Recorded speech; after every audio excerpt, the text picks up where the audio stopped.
Hello everyone, నేను మీ Lingadas. Welcome to Jayashankar Academy and Sutra Online. So today we are going to discuss about general awareness syllabus of RRB NTPC.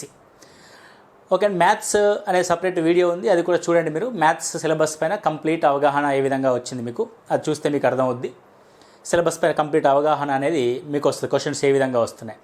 Same అదేవిధంగా అసలు general అవేర్నెస్లో ఏమేమి topics అడుగుతున్నాడు, ఎందులోంచి ఎక్కువ మార్కులు వస్తున్నాయి, ఏ విధంగా వస్తున్నాయి అనేది ఈ వీడియో చూస్తే మీకు ఒక ఐడియా వస్తుంది. సరే, జనరల్ అవేర్నెస్ అనేది మనకి 40 మార్కులకు ఉంటుంది. So 40 marks general awareness for 40 marks.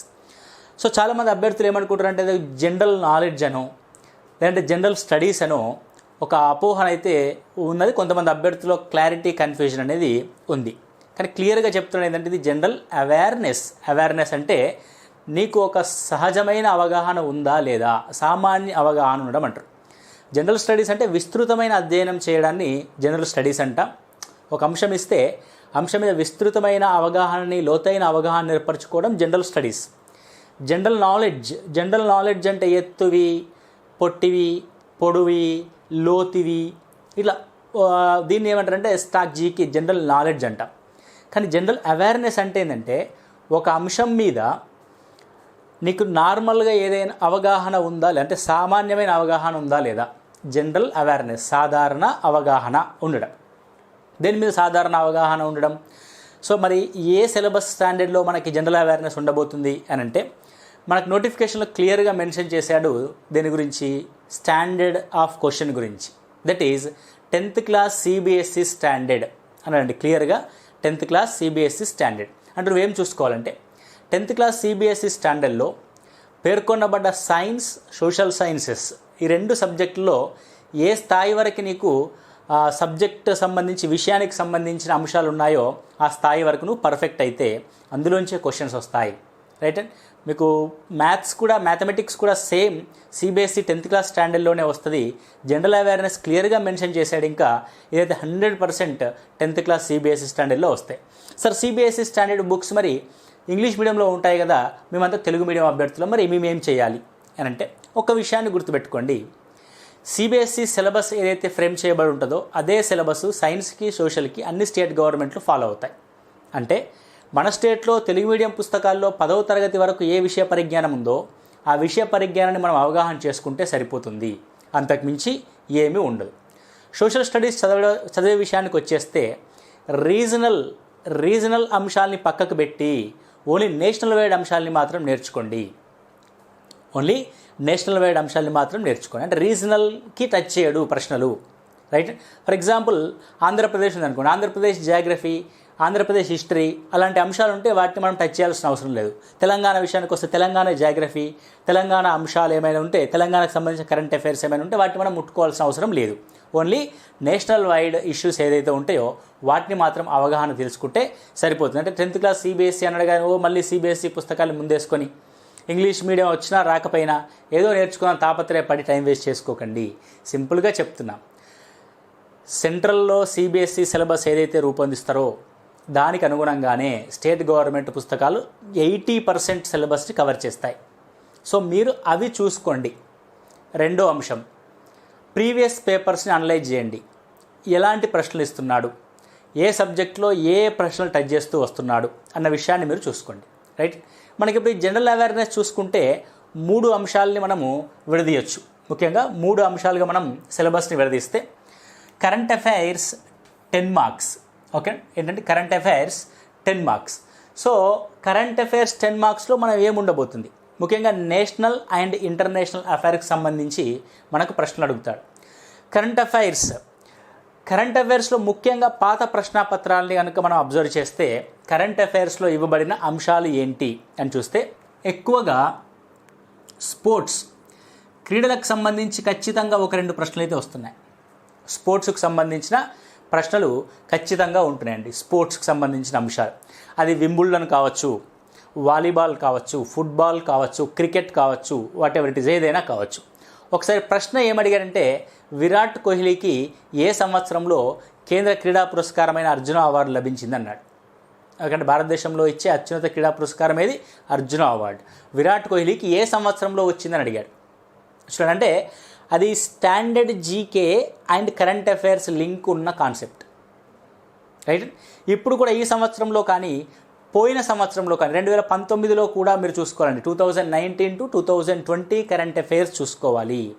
Okay, అంటే 2019లో ఏదైనా క్రీడా పురస్కారాలు ఉంటే అప్పుడు ఇచ్చినప్పుడు కానీ 2020లో క్రీడా పురస్కారాలు ఇస్తే వాటికి సంబంధించిన అంశాలు, రైట్. ఇంకా నోబెల్ ప్రైజెస్, రైట్. దేశంలో ఇచ్చే మహాత్మా గాంధీ శాంతి బహుమతి. ఒకసారి క్వశ్చన్ ఏమన్నాడంటే మహాత్మా గాంధీ శాంతి బహుమతిని ఎవరికి ఇస్తాడు అంటే వ్యక్తిగతంగా ఇస్తారా, సంస్థలకు ఇస్తారా, వ్యక్తిగతంగా మరియు సంస్థలకు కల్పిస్తారా అని చెప్పేసి క్వశ్చన్ అడిగాడు. ఎవరికి ఇస్తారంటే వ్యక్తిగతంగా ఇస్తారు, సంస్థలకు కల్పిస్తారు.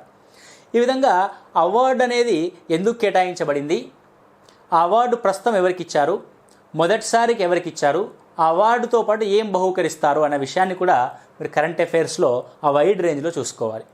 ఏమైనా ఇంపార్టెంట్ పుస్తకాలు ఏమైనా రిలీజ్ అయితే, ఎవరైనా గొప్ప వ్యక్తులు రాసిన పుస్తకాలు కానీ గొప్ప వ్యక్తులు కానీ వార్తల్లో నిలిచినప్పుడు, ఓకే. రీసెంట్గా ప్రణబ్ ముఖర్జీ గారు పరమపదించారు, స్వర్గస్థులైనారని మనం చెప్పుకోవచ్చు.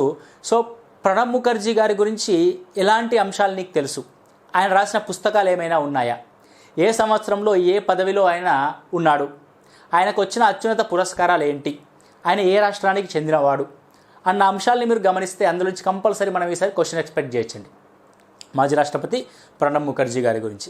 ఇలా ప్రస్తుతం దేశంలో ప్రపంచంలో ఒక వ్యక్తి యొక్క పేరు కనుక వినబడితే ఆ వ్యక్తికి సంబంధించిన అంశాలని కొద్దిగా పరిచయం చేసుకోండి. అందులో నుంచి కరెంట్ అఫైర్స్ మనం చూసుకోవచ్చు. వ్యక్తులు, సంస్థలు, క్రీడలు, దేశాలు అండ్ కొత్తగా ప్రవేశపెట్టబడిన పథకాలు, కొత్తగా వచ్చిన వైరస్లు, జబ్బులు, వాటికి సంబంధించిన వ్యాక్సిన్లు, అవి మొదటగా ఎక్కడ వచ్చాయి. ఇప్పుడు లేటెస్ట్ ట్రెండ్ ఏంటంటే కరోనా. అయితే నా ఉద్దేశం ఏంటంటే కరోనా గురించి ప్రశ్న రాకపోవచ్చు, ఎందుకంటే కరోనా అందరూ భయపడతారు కదా. జనరల్ కరోనా గురించి క్వశ్చన్ రాకపోవచ్చు, కానీ అందరికీ తెలుసు కదా ఏ దేశంలో పుట్టింది, ఎప్పుడు ఫస్ట్ కేసు నమోదైంది, ప్రపంచంలో మొదటి కేసు ఎప్పుడు నమోదైంది, భారతదేశంలో మొదటి కేసు ఎప్పుడు నమోదైంది, రైట్. వ్యాక్సిన్ మొదటగా తయారు చేసింది ఎవరు, ఏ దేశం తయారు చేసింది, దాని పేరేంటి, దానికి వాడుతున్న మందులేంటి, రైట్. ఇలాంటి అంశాలను ఎలాగో మీరు చదివి ఉంటారు, ఇప్పటికే నేర్చుకుని ఉంటారు కాబట్టి పెద్ద ప్రాబ్లం ఏమీ లేదు.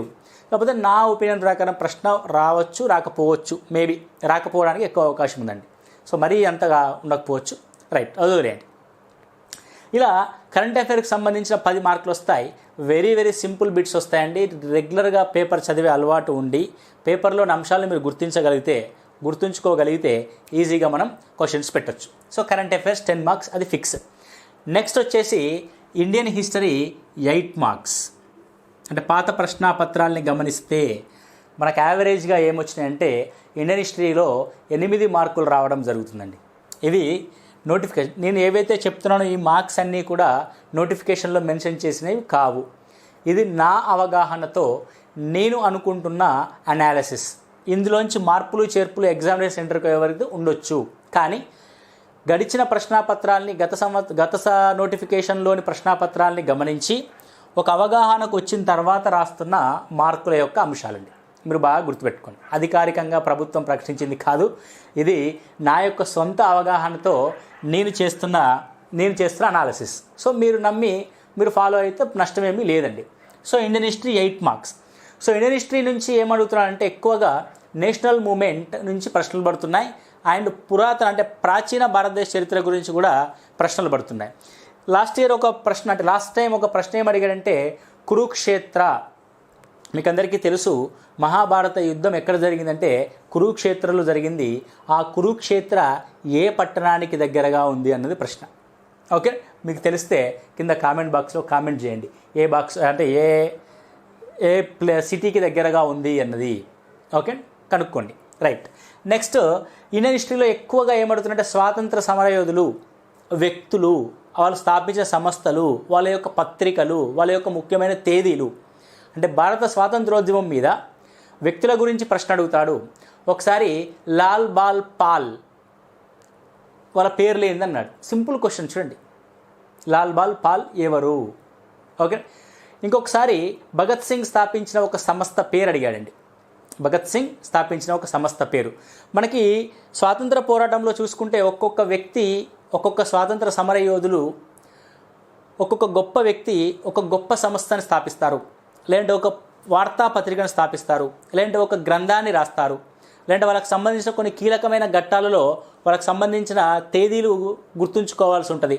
క్విట్ ఇండియా ఉద్యమం ప్రారంభం, ఉప్పు సత్యాగ్రహము అంటే మొదటిసారిగా ఉప్పు తయారు చేయబడిన తేదీ, ఇలాంటివన్నీ కూడా దండి సత్యాగ్రహము ఎన్ని కిలోమీటర్లు దండి యాత్ర జరిగింది అంటే ఇలాంటివన్నీ కూడా ఈ న్యూమరస్ పైన న్యూమరికల్ పైన క్వశ్చన్స్ అడుగుతూ ఉంటాడు.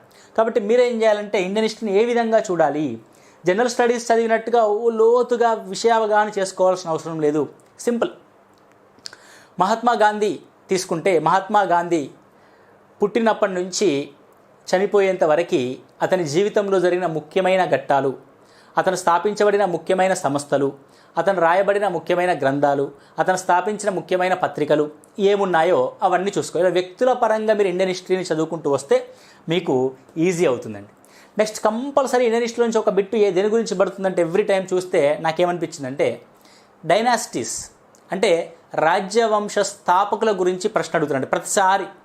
బానిస వంశ స్థాపకుడెవరు, మొఘలాయి వంశ స్థాపకుడెవరు, విజయనగర సామ్రాజ్య స్థాపకుడెవరు, ఇలా ప్రతిసారి భారతదేశం అంటే నేషనల్ వైడ్గా ఇంపాక్ట్ ఉన్న రాజ్యవంశాలు ఏవైతే ఉంటాయో ఆ రాజ్యవంశాల యొక్క స్థాపకుల గురించి ప్రశ్న పడుతుంది. కాబట్టి జాగ్రత్తగా వాటిపైన కూడా ఫోకస్ చేయండి. ఇలా ఇండియన్ హిస్టరీలో మనం ఒక 8 మార్కులట్లా చూసుకోవచ్చండి. నెక్స్ట్ ఇండియన్ పాలిటీ యొక్క ప్రియారిటీ అనేది కొద్దిగా తక్కువనే ఉందని చెప్పొచ్చు. ఎన్టీపీసీ ఎగ్జామ్స్లో ఇండియన్ పాలిటీ పైన కొంచెం ప్రియారిటీ తక్కువగానే ఉంది. ఇందులో ముఖ్యంగా ప్రెసిడెంట్ గురించి ఎక్కువగా ప్రశ్నలు అడుగుతున్నాడు, అంటే రాష్ట్రపతి అండ్ పార్లమెంటు సంబంధించిన అంశాలు, ప్రాథమిక హక్కులు సంబంధించిన అంశాలపైన ఎక్కువగా ప్రశ్నలు అడుగుతున్నాడు. ఎక్కువగా హక్కుల గురించి కంపల్సరీ ఒక ప్రశ్న ఉంటుంది అండ్ పార్లమెంట్ శాసన వ్యవస్థ మీద ఎక్కువగా ప్రశ్నలు అడుగుతున్నాడు. భారతదేశంలో శాసనాలు చేసే అధికారం ఎవరికి ఉంది అనేది గతంలో ఒక ప్రశ్న. రాష్ట్రపతికి ఉందా, పార్లమెంటుకు ఉందా, మంత్రిమండలికి ఉందా అండ్ హైకోర్టు అంటే న్యాయ వ్యవస్థకు ఉందా అన్నాడు. శాసనాలు చేసే అధికారం ఎవరికి ఉంది? శాసనాలు చేసే అధికారం శాసన వ్యవస్థ అయిన పార్లమెంటుకు ఉంటుంది, రైట్. అలా ఇండియన్ పాలిటీలో ఇలా స్పెసిఫిక్గా కొన్ని ఏరియాస్ నుంచి ప్రశ్నలు ఎక్కువగా రావడం జరుగుతుందండి. ముఖ్యమైన ఆర్టికల్స్ కొన్ని ఉంటాయి. ఆ ముఖ్యమైన ఆర్టికల్స్ అన్నిటినీ ఒకసారి చూసుకోండి.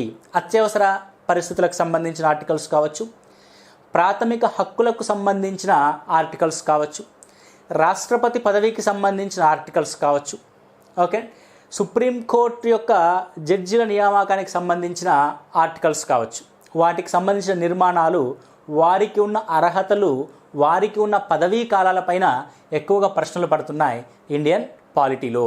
Okay, go for the next one, Indian and world geography. ఇక్కడ ఎకానమీ అనేది మిస్ అయింది చూసారా, ఎకానమీ మిస్ అవ్వలేదు. ఇండియన్ అండ్ వరల్డ్ జియోగ్రఫీలో కలిపి ఎకానమీ ప్రశ్నలు అడుగుతున్నాడు. ఎకానమీని చూస్తే కరెంట్ అఫైర్స్తో లింక్ చేసి ఎకానమీ ప్రశ్న పోతుంది. ఎకానమీని చూస్తే ఇండియన్ జియోగ్రఫీతో చూసుకొని ఎకానమీ ప్రశ్న కలిపి అడుగుతున్నాడు. హీరాకుడ్ ప్రాజెక్ట్ ఏ నదిపై నిర్మించబడింది? అది ఎకానమీ ప్రశ్న, జియోగ్రఫీ ప్రశ్న. Okay, simple. అంటే చూసుకుంటే ఎకానమీ ప్రశ్న, అది జియోగ్రఫీ ప్రశ్న, అంతే కదండి. సో మహాత్మా గాంధీ జాతీయ గ్రామీణ ఉపాధి హామీ పథకాన్ని ఏ రోజు ఏ తేదీన ప్రవేశపెట్టారు? అది ఎకానమీ ప్రశ్ననా లేదంటే జీకే ప్రశ్ననా, కరెంట్ అఫైర్స్ ప్రశ్ననా? ఈ విధంగా ఎకానమీ అనేది ఇండియన్ జియోగ్రఫీ అండ్ వరల్డ్ జియోగ్రఫీలోను కరెంట్ అఫైర్స్తో లింక్ అవ్వడం వల్ల మనకు సపరేట్గా ఎకానమీ ప్రశ్నల్ని మనం తీసుకోలేము. కాబట్టి ఎకానమీని దేని ఆధారంగా చదవాలంటే మీరు ముఖ్యంగా ఇండియన్ జియోగ్రఫీకి లింక్ చేస్తూ చదవాలి, కరెంట్ అఫైర్స్కి లింక్ చేస్తూ చదవాలండి. ఓకే, ముఖ్యంగా ప్రాజెక్టులకు సంబంధించి మాత్రం ప్రశ్నలు పడుతున్నాయి. అది జియోగ్రఫీ అనుకుంటామా, ఎకానమీ అనుకుంటామా అన్నది మన ఇష్టం. ఓకే, ఏదైనా సరే ఏదనుకున్నా మనం ప్రశ్న మాత్రం పెట్టాలండి. సో ఇలా కలిపి ఒక 3 మార్కులు వస్తున్నాయి. అంటే సోషల్ సైన్స్ అంటాం దీన్ని మనం, లేదంటే సోషల్ స్టడీస్ అంటాం. సోషల్ స్టడీస్కి సంబంధించి ఎక్కువ ప్రియారిటీ ఎక్కడుంది అని అంటే ఇండియన్ హిస్టరీలో ఉందండి. So don't waste time. అనవసరమైన అంశాలని చదివి సమయాన్ని వృధా చేసుకోకండి. ఎందులోంచి ఎక్కువ మార్కులు వస్తున్నాయో వాటి మీద ముందు దృష్టి కేంద్రీకరించండి, సమయాన్ని దానిపై వెచ్చించండి. మిగతాయి చదవకూడదు అని నేను చెప్పట్లేదు, కానీ అన్నీ చదువుతూ ఎక్కువగా మాత్రం స్ట్రెస్ చేయాల్సిన అంశాలు ఏవి అంటే సోషల్ సైన్స్లో సోషల్ స్టడీస్ అంటారు, సోషల్ సైన్స్ కూడా అంటారు. దీంట్లో ఇండియన్ హిస్టరీ మీద ఎక్కువగా కాన్సన్ట్రేట్ చేయండి. ఇండియన్ హిస్టరీ 8 మార్కుల నుంచి 10 మార్కులు వచ్చే అవకాశం ఉంది. వ్యక్తులు, సంస్థలు, పత్రికలు, ముఖ్యమైన తేదీలు, రాజ్యవంశ స్థాపకులు, ముఖ్యమైన యుద్ధాలు జరిగిన ప్రదేశాలు, అప్పుడు జరిగిన ఆ ప్రదేశం ప్రస్తుతం ఏ రాష్ట్రంలో ఉంది, అలాంటి ప్రశ్నలన్నీ అడగడానికి అవకాశం ఉందండి. Okay, next come to the science part. RRB NTPC group T ఎగ్జామ్స్లో జనరల్ సైన్స్ అనేది చాలా కీలకమైన పాత్ర పోషిస్తుంది. Very very crucial role play చేస్తుంది. ఎందుకనంటే మీరు గ్రూప్ డి ఎగ్జామ్కి వస్తే డైరెక్ట్గా జనరల్ అవేర్నెస్ 40 మార్కులను ఇవ్వలేదు. జనరల్ సైన్స్ 25 మార్కులను సపరేట్ చేశాడండి. ఏది గ్రూప్ డీకి వచ్చేసరికి general science separate 25 marks, general awareness and current affairs separate 15 marks. Group D సంగతికి వస్తే ఎన్టీపీసీలో వస్తే అంత జనరల్ అవేర్నెస్ అంతా ఒకటే 40 మార్కులు, right. So group D prepare అయ్యే వాళ్ళు ఎవరైనా ఉంటే so must concentrate on general science.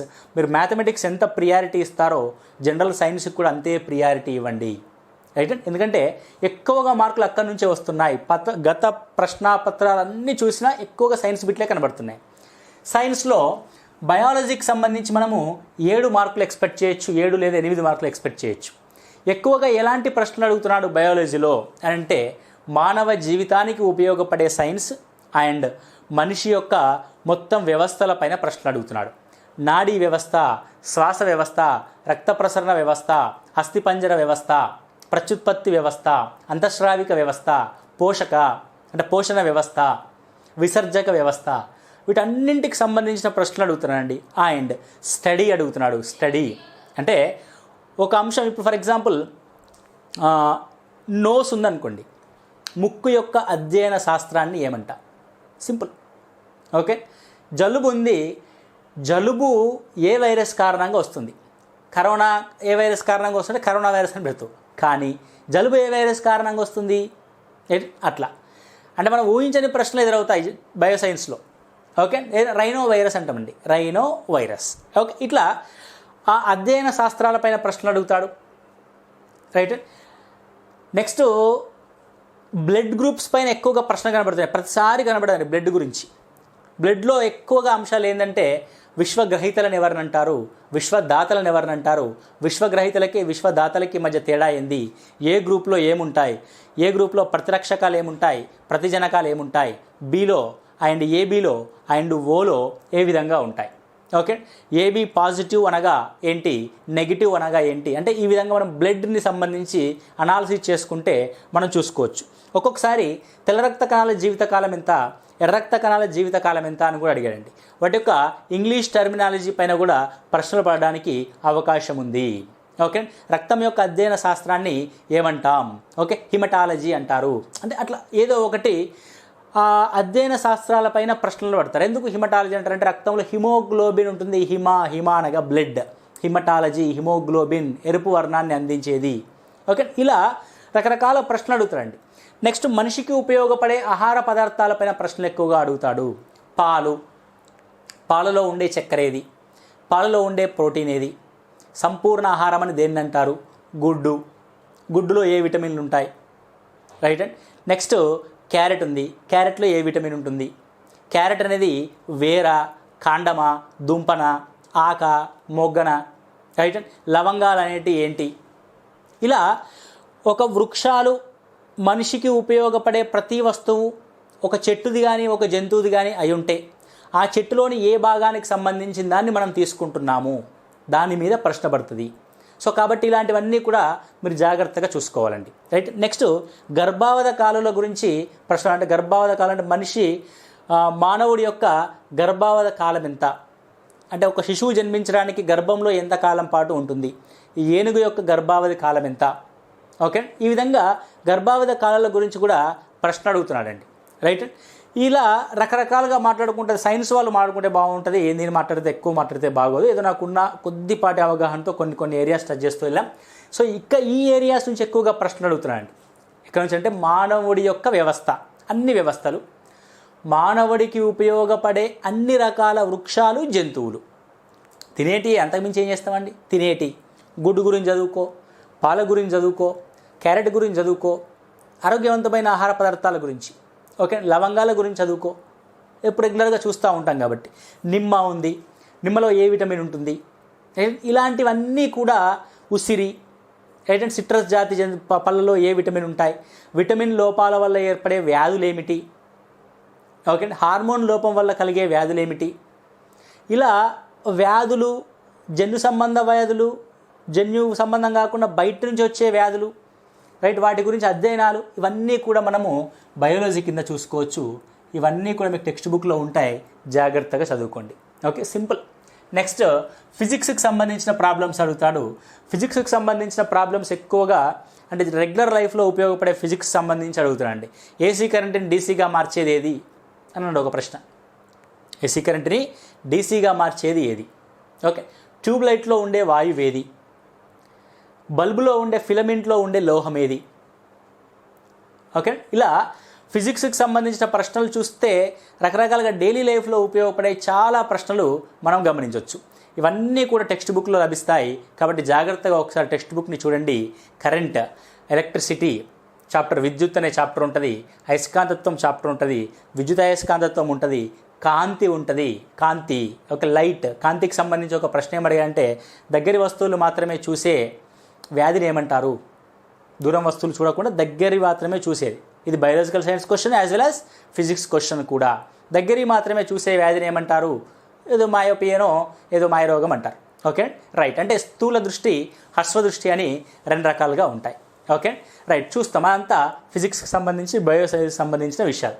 అంటే నువ్వేం చూడాలంటే ఫిజిక్స్లో లైట్, విద్యుత్, కాంతి, విద్యుత్తు, అయస్కాంతత్వం, విద్యుత్ అయస్కాంతత్వం అండ్ గ్రహాలు, ఈ వేగము, త్వరణము, యూనిట్సు, వీటన్నిటి గురించి కూడా కొంత అవగాహన ఉంటే బెటర్. ఓకే అండి.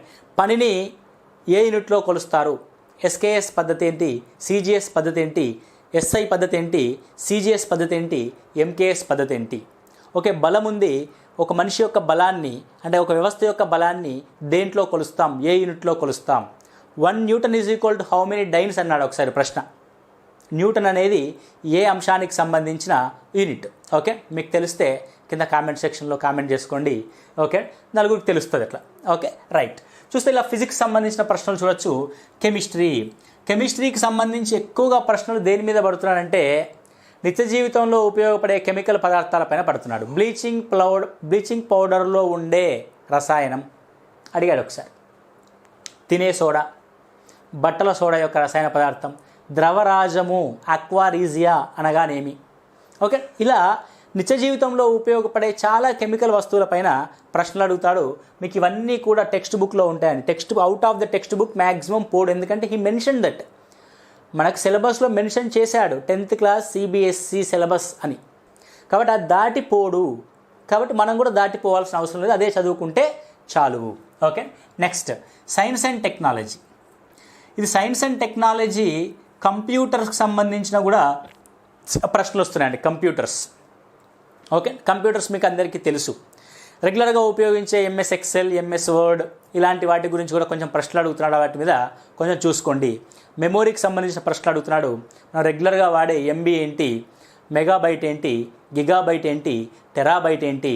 ఓకే, ఒక మెగాబైట్ ఈజ్ ఈక్వల్ టు ఎన్ని బైట్లు, ఒక గిగాబైట్ ఈజ్ ఈక్వల్ టు ఎన్ని మెగాబైట్లు, ఒక కిలోబైట్, ఒక ఎంబీ ఈజ్ ఈక్వల్ టు ఎన్ని కేబీలు? ఇలా ట్రాన్స్లేషన్స్ మీరు జాగ్రత్తగా చూసుకోండి. ఓకే, ఇలా మనకి సైన్స్ పైన ఎన్ని ప్రశ్నలు వచ్చాయి? 7, 3, 10, 14, 17. సైన్స్కి సంబంధించిన అంశాలు మనకు మొత్తం ఎన్ని మార్క్స్ వస్తున్నాయి? 17 మార్క్స్ వస్తున్నాయి. అంటే మోస్ట్ ప్రియారిటీ ఉన్న సబ్జెక్ట్ ఏది అంటే సైన్స్ అని చెప్పొచ్చు. గ్రూప్ డీలో జనరల్ సైన్స్ 25 మార్కులు ఇస్తామని చెప్పేసి అక్కడ చెప్పి కొడతాడు, ఇక్కడ చెప్పకుండా కొడతాడండి 17 మార్క్స్. కాబట్టి కాన్సన్ట్రేట్ చేయండి జనరల్ సైన్స్ మీద. ఓకే, అంటే స్టేట్ సిలబస్ కావచ్చు, సెంట్రల్ సిలబస్ కావచ్చు, మీకు ఏ మీడియం అయితే ఈజీగా ఉంటుందో, ఇంగ్లీష్ మీడియం ఉంటే సిబిఎస్ఈ బుక్స్ తెచ్చుకోండి, తెలుగు మీడియం స్టేట్ గవర్నమెంట్ పుస్తకాలైనా సరే తెచ్చుకొని వాటిలో ఉన్న అంశాలని కొద్దిగా అప్లికేషన్ ఓరియంటేషన్ చదువుకోండి. ఓకే, ఈజీ అవుతుంది సబ్జెక్టు. ఓకే, ఇండియన్ హిస్టరీ కూడా అంతే, పాలిటీ అండ్ జాగ్రఫీ. మీకు సైన్స్ తర్వాత ఎక్కువగా ప్రియారిటీ ఉండేది ఏంటంటే ఇండియన్ హిస్టరీ. మీరు చూడండి, 2 సబ్జెక్టులు చదివేస్తే 25 మార్కులు వస్తాయండి, 25 మార్క్స్. సో కరెంట్ అఫైర్స్ ఎట్లా కొంత అవగాహన ఉంటుంది. మనము కాంపిటేటివ్ ఎగ్జామ్స్ ఆస్పిరెంట్స్ అన్నప్పుడు ప్రస్తుతం ఉన్న కరెంట్ అఫైర్స్ పైన కొంత అవగాహన ఉంటుంది. కాబట్టి 10లో ఏమి చదివినా చదవకపోయినా ఒక 5 నుంచి 6 మార్కులు పెట్టే సత్తా అయితే మనందరిలో ఉంటుందండి. కాబట్టి no need to worry. Current affairs కోసం పెద్దగా హైరాణ పడాల్సిన అవసరం లేదండి. 19 and 20 కీ పాయింట్స్ తెలుసుకోండి. మొత్తం కలిగూర గంపలాగా ఇన్ని పుస్తకాలు తెచ్చుకొని పెట్టుకోకండి. కీ పాయింట్స్ ఉంటాయండి కొన్ని. 2019లో జరిగిన కీ ఇష్యూస్, 2020లో జరిగిన కీ ఇష్యూస్, వ్యక్తులు కావచ్చు, సంస్థలు కావచ్చు, పుస్తకాలు కావచ్చు, అవార్డులు కావచ్చు, క్రీడలు కావచ్చు, కొన్ని ఇంపార్టెంట్ ఇష్యూస్ ఉంటాయి, వాటి మీదనే ప్రశ్నలు అడుగుతాడండి. Okay, so state government exams కోసం ప్రిపేర్ అయ్యే విద్యార్థులు ఒకటి బాగా గమనించాలి. స్టేట్ గవర్నమెంట్ ఎగ్జామినేషన్ పేపర్ ఎలా వస్తుందో వీ కెనాట్ ఎక్స్పెక్ట్. ఓకే, అందులో ఇక రకరకాలుగా మన ఇష్టం అంటే ఇక జనరల్ స్టడీస్ అంటే ఏం అడగాల్సింది లేదు, అడగాల్సింది లేదు. ఓకే, వస్తే పెడతాం, లేకపోతే లేదు. కానీ ఎన్టీపీసీ ఆర్ఆర్బీ ఎగ్జామ్స్ ఇప్పటివరకు అలాంటివి జరగలేదండి. క్లియర్గా ఆయనకు ఒక స్ట్రాటజీ ఉంటుంది, ఆ స్ట్రాటజీ ప్రకారమే మనకు ప్రశ్నలు పడతాయి. సో ఆ స్ట్రాటజీని మనం గుర్తించి ఫాలో అయితే సరిపోద్ది. ఏం లేండి, ఒక 25 ప్రీవియస్ పేపర్స్ అబ్జర్వ్ చేసిన తర్వాత దీని అవగాహనకు వచ్చా. ఏంటి అవగాహన?